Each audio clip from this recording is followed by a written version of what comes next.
بسم اللہ الرحمن الرحیم۔ اعوذ باللہ من الشیطان اللعین الرجیم، بسم اللہ الرحمن الرحیم۔ نحمده ونصلی علی رسولہ الکریم وآلہ الاطہار۔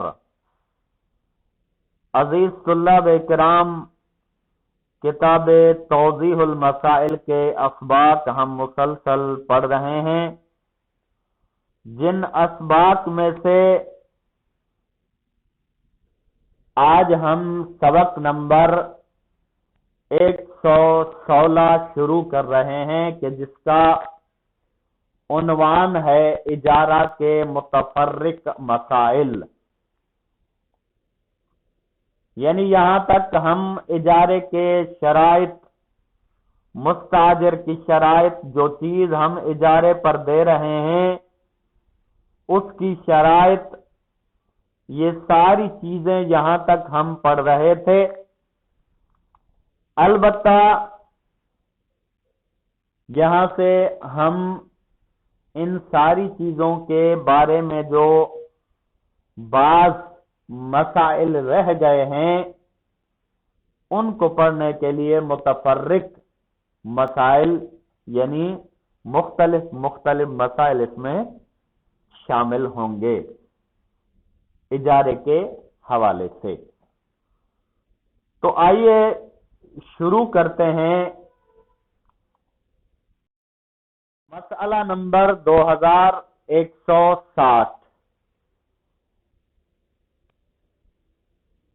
اگر ایک شخص کوئی کام ایک معین دن میں انجام دینے کے لیے اجیر بن جائے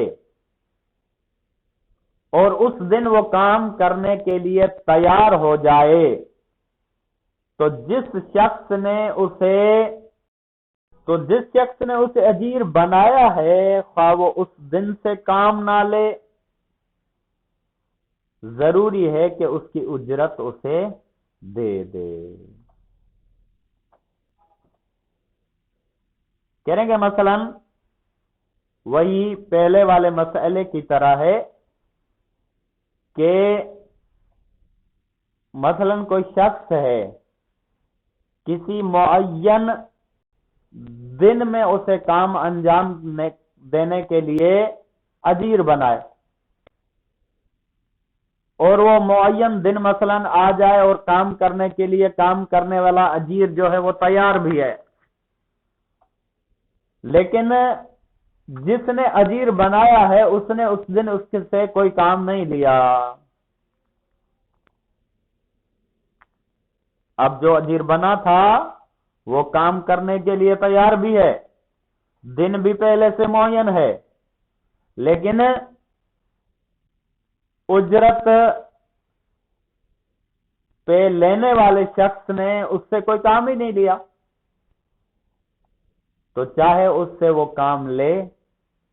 یا نہ لے، اس دن جو دن معین ہوا ہے وہ کام لے یا نہ لے، دونوں صورتوں میں اسے اجرت دینی پڑے گی۔ کیوں؟ اس وجہ سے کہ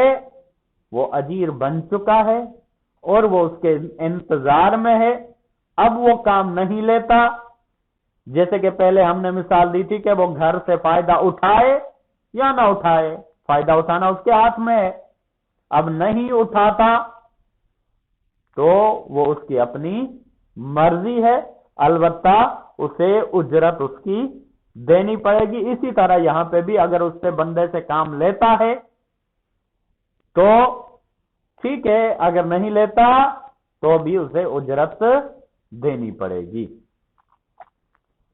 مثلا اگر کسی درزی کو ایک معین دن لباس سینے کے لیے اجیر بنائے اور درزی اس دن کام کرنے پر تیار ہو، تو اگرچہ مالک اسے سینے کے لیے کپڑا نہ دے تب بھی ضروری ہے کہ اسے اس کی مزدوری دے دے۔ یعنی مثلا کسی نے درزی کو ہائر کیا کہ فلاں دن جو ہے وہ میرے کپڑے بنانے ہیں، اب وہ اس دن درزی بیچارہ جو ہے وہ آیا اور اس نے کپڑا بنانے کے لیے، اس کے لباس سینے کے لیے تیار ہے، لیکن مالک اسے سینے کے لیے کپڑا ہی نہیں دیتا، وہ بیچارہ بیٹھا رہتا ہے، کوئی اسے کپڑا نہیں ملا۔ اب چونکہ دن معین تھا اور وہ تیار بھی تھا، اب اس سے اگر مالک فائدہ نہیں اٹھاتا تو بھی اسے اپنی مزدوری دینی پڑے گی، قطع نظر اس کے کہ درزی بیکار رہا ہو یا اس نے اپنا یا کسی دوسرے کا کام کیا ہو۔ کہہ رہے ہیں کہ مثلا درزی کو اس نے کپڑے نہیں دیے، لیکن درزی کے پاس کسی اور کے کپڑے موجود تھے، وہ سینا شروع ہو گیا، وہ پورا دن کام کرتا رہا، اس نے کپڑے نہیں دیے لیکن دن معین تھا، تو اس صورت میں اسے مزدوری درزی کو دینی پڑے گی۔ وہ اس کی درزی کی مرضی ہے کہ وہ بیکار بیٹھا رہے یا وہ کسی اور کا یا اپنا کام جو ہے وہ کرتا رہے، دونوں صورتوں میں اسے مزدوری مالک کو اس درزی کو مزدوری دینی پڑے گی۔ اب آ جاتے ہیں مسئلہ نمبر 2161۔ اگر اجارے کی مدت ختم ہونے کے بعد معلوم ہو کہ اجارہ باطل تھا تو مستاجر کے لیے ضروری ہے کہ عام طور پر اس چیز کا جو کرایہ ہوتا ہے مال کے مالک کو دے دے۔ مثلا اگر وہ ایک مکان 100 روپے کرائے پر 1 سال کے لیے لے اور بعد میں اسے پتا چلے کہ اجارہ باطل تھا، تو اگر اس مکان کا کرایہ عام طور پر 50 روپے ہو تو ضروری ہے کہ 50 روپے دے۔ کہہ رہیں گے مثلا اگر کچھ مدت کے لیے کسی نے کوئی چیز کرائے پر دی،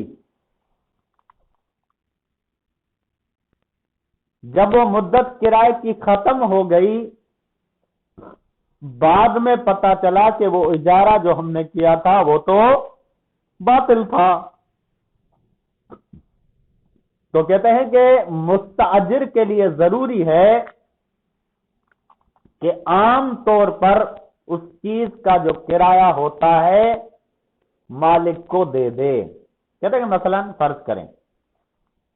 باطل کیوں ہوگا؟ باطل اس اعتبار سے ہوگا کہ مثلا اس کے کرائے میں فرق تھا، مثلا جو عام کرایہ تھا اس سے یا زیادہ پر لے لیا تھا یا اس سے کم پر لے لیا تھا، تو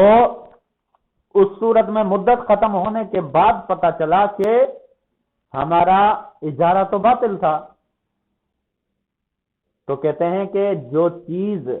اس نے کرائے پر لی ہے اس کا جو عام کرایہ بنتا ہے، عام طور پر جو کرایہ اس کا بنتا ہے اتنا مالک کو دے دے تاکہ ان کا اجارہ جو ہے وہ صحیح ہو جائے۔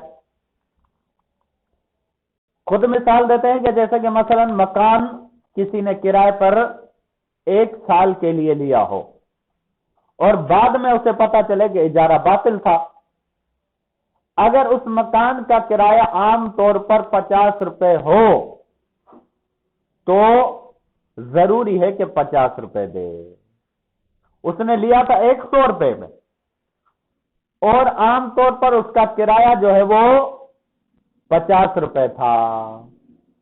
تو اس صورت میں وہ اسے 50 روپے اجارہ باطل ہونے کی صورت میں اسے وہ 50 روپیہ ادا کرے گا۔ اور اگر اس کا کرایہ عام طور پر 200 روپے ہو تو اگر مکان کرایہ پر دینے والا مالک مکان ہو یا اس کا وکیل ہو اور عام طور پر گھر کے کرائے کی جو شرح ہو اسے جانتا ہو تو ضروری ہے کہ مستاجر 100 روپے سے زیادہ دے۔ کہہ رہے ہیں مثلا اگر کرایہ اس نے 100 روپے طے کیا تھا، لیکن بعد میں پتا چلا کہ ہمارا باطل تھا، اجارہ جو ہے وہ باطل تھا، لیکن عام طور جو کرایہ انہوں نے معلوم کیا تو عام طور پہ جو کرایہ تھا وہ 200 روپے تھا۔ اب جو کرائے پر مکان دینے والا ہے یا وہ مکان کا مالک ہے یا مکان کے مالک کا وکیل ہے اور وہ گھر کے کرائے کی شرح کو جانتا بھی ہو کہ عمومی اس کا ریٹ اتنا چل رہا ہے، تو پھر مستاجر کے لیے ضروری نہیں کہ 100 روپے سے زیادہ دے۔ کیوں؟ اس وجہ سے کہ مالک بھی جانتا ہے، مالک جو دے رہا ہے وہ جانتا ہے، اور اس کا وکیل جو ہے وہ بھی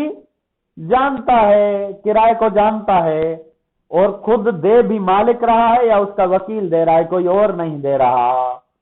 تو اس صورت میں یہ ضروری نہیں ہے کہ مستاجر جو ہے وہ 100 روپے سے زیادہ دے۔ اور اگر اس کے علاوہ کوئی صورت ہو تو ضروری ہے کہ مستاجر 200 روپے دے۔ اور صورت کون سی ہو سکتی ہے؟ مثلا کرائے پر دینے والا مالک نہ ہو اور نہ ہی اس کا وکیل ہو، کوئی اور ہو، یا مالک اور وکیل تو ہو لیکن وہ کرائے کی شرح کو نہیں جانتے کہ کرایہ عام طور پر کتنا چل رہا ہے، تو اس صورت میں مستاجر جو ہے اسے 200 روپے دینے پڑیں گے۔ نیز اگر اجارے کی مدت گزرنے کے بعد معلوم ہو کہ اجارہ باطل تھا تو جو مدت گزر چکی ہو اس پر بھی یہی حکم جاری ہوگا۔ کہیں گے مدت گزرنے کے بعد اگر اسے معلوم ہو کہ اجارہ باطل ہے تو آگے جو مدت رہتی ہے اس کے لیے تو اوپر حکم بتایا، لیکن جو مدت گزر چکی ہے اس کے لیے بھی یہی حکم ہے، یعنی اس کے لیے بھی کہ اگر اس کا مالک نے دیا ہے، اس کے وکیل نے دیا ہے اور وہ شرح کو جانتے ہیں تو پھر اسے اضافہ کرنے کی ضرورت نہیں ہے۔ اگر وہ نہیں جانتے یا مالک یا وکیل کے علاوہ کسی نے دیا ہے تو اس صورت میں اسے اضافہ کر کے دینا پڑے گا۔ جاتے ہیں مسئلہ نمبر 2162۔ جس چیز کو اجارے پر لیا گیا ہو اگر وہ تلف ہو جائے اور مستاجر نے اس کی نگہداشت میں کوتاہی نہ برتی ہو اور اسے غلط طور پر استعمال نہ کیا ہو تو پھر وہ اس چیز کے تلف ہونے کا ضامن نہیں ہے۔ کہہ رہیں گے مثلا کسی نے کوئی چیز کرائے پر دی، مستاجر جو کرائے پر لینے والا ہے اس نے اس چیز کی حفاظت میں نگہداشت میں کسی قسم کی کوئی کوتاہی نہیں کی ہے اور نہ ہی اس چیز کو اس نے غلط استعمال کیا ہے کہ جس کی وجہ سے مثلا خراب ہو جائے یا تلف ہو جائے، اور پھر بھی وہ چیز تلف ہو جائے تو مستاجر جو کرائے پر لینے والا ہے وہ اس کا ضامن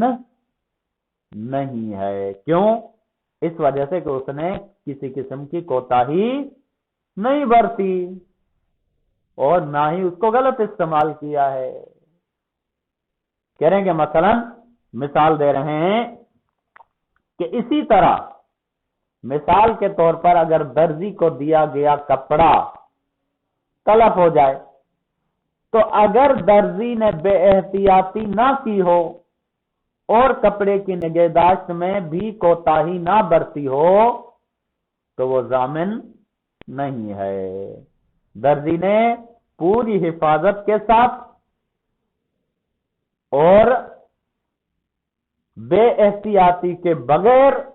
اس کپڑے کی حفاظت کی ہے، لیکن پھر بھی وہ کپڑا جو ہے وہ تلف ہو گیا تو اب درزی جو ہے وہ ضامن نہیں ہے۔ اب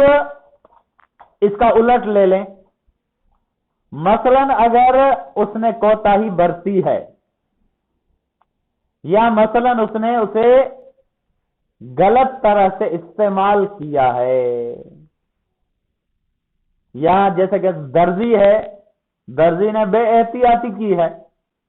یا اس نے کوتاہی کی ہے اس کی نگہداشت وغیرہ میں، تو اس صورت میں